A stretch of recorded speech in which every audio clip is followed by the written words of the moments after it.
Okay, after drilling a couple of holes for the dowels, I learned a couple of things, so I'm going to share them with you. First, you measure where you're going to put your dowels. So tap in the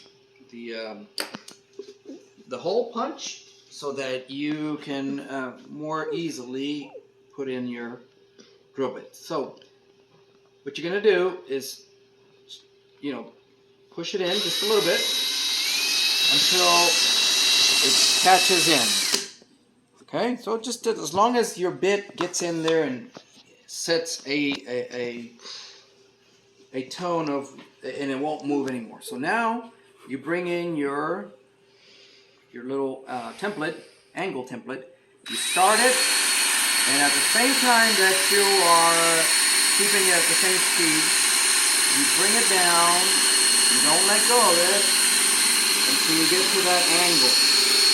Now when you're almost to that angle, just make sure that you are, now you put some pressure in to start going in. You can let this go out, because now it's going at that angle no matter what. You come in and out, just don't try to push it too much.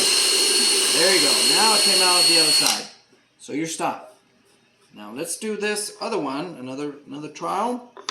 Starting to work better. You will have a little punch out here.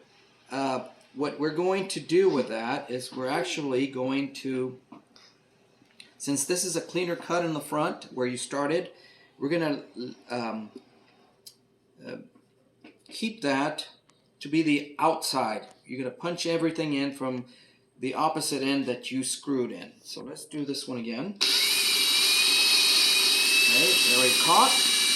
Now you slowly keep going until you get that angle. There you go. Now you just continue. Now that you're at that angle, let go. Just put a little pressure, not too much. You can probably sense when it's coming out, and you just let go. You're done. So now, like I was telling you before, try to keep these shavings with you, because they come in handy when you cut this plug and then you sand it. You might see little divots, little holes that were too big because the bit widening it up. So what you do is you mix in some of the sawdust or shavings with glue, and then you pack it in. You let it dry, then you sand it back on, and then you'll have a nice smooth surface. A little pro tip from watching a few YouTube videos on woodworking. Thank you, and we'll be right back. Okay, so I learned a couple more things about putting glue on these holes. So instead of making a big mess, you're gonna push in any type of wood chip in there. Come and get your glue bottle and do little dabs to where it just goes in the hole. Let that go in there. Go to the second one. Put that in there. Go to the first one. Put another dab. Usually, I'm saying 2 dabs of glue are pretty good. And with gravity and weight, those should go into the hole fairly easy. So if they don't, just wait. In time they'll sink in. Next, you bring in your dowel. Put it in there as much as you can. And let's start hammering him.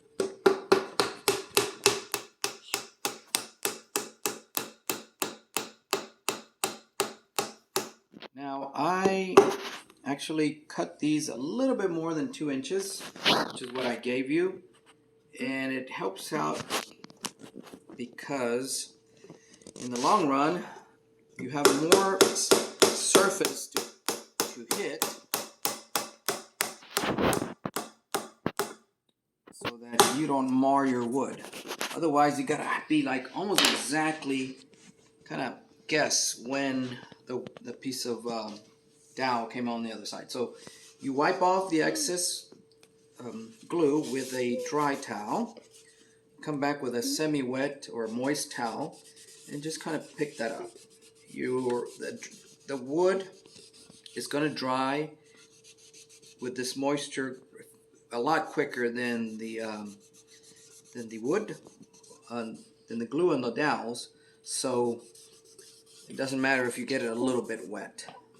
It's better to now any residue of glue that's left on the wood will come off as soon as you sand it. Okay, so see you in a while.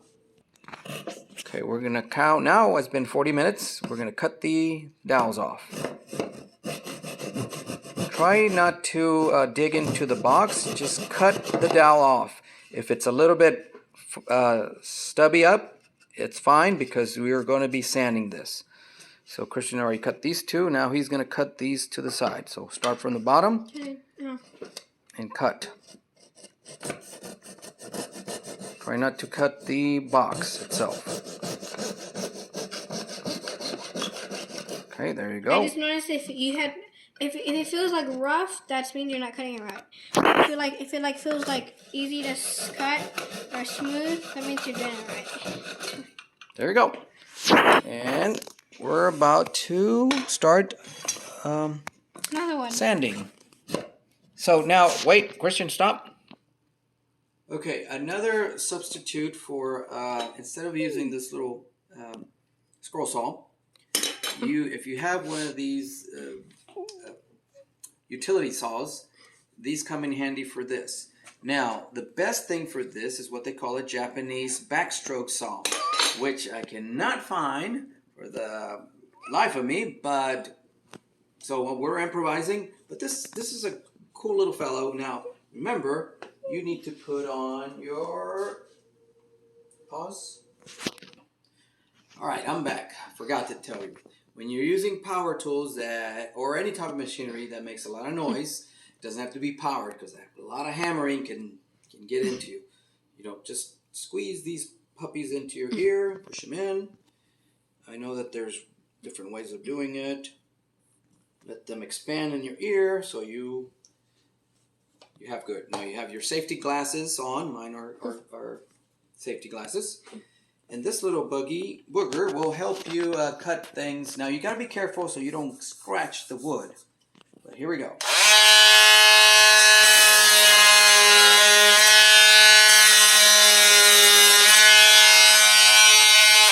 So don't let the knife scratch the wood. So what you need to do is kind of let this kind of guide you. This little lever here. Push it in there and just hover above the dowel. I'm going to do the same thing here.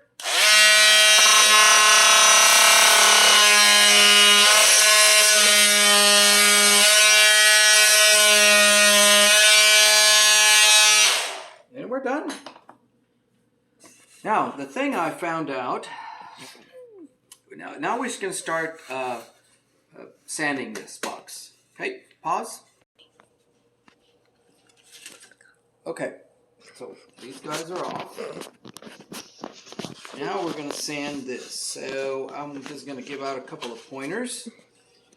You could, so you don't use this big sheet of paper,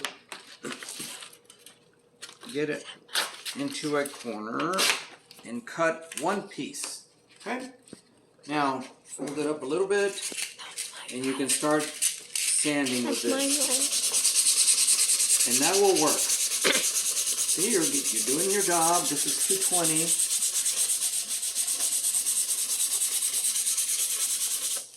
220. And you're just going to do that. Now, another trick here that you can use is that you wrap it around. Now, they do sell these neat little palm sanding contraptions that are ergonomically shaped of your arm or of your hand. And they work very well because they help put pressure on the wood. But you're doing the same thing here. And now you just go back and forth you stop and you feel it, and if you feel it that it's well smooth, then that's all you need to do. Right here on where the dowel is, come in, look in closer. It's kind of smooth already, and it's not sticking out. Now I do have the sticker of where the price tag was. I can still feel it and I can still see it. So we're gonna try to sand that out. So we'll be back when we finish with this.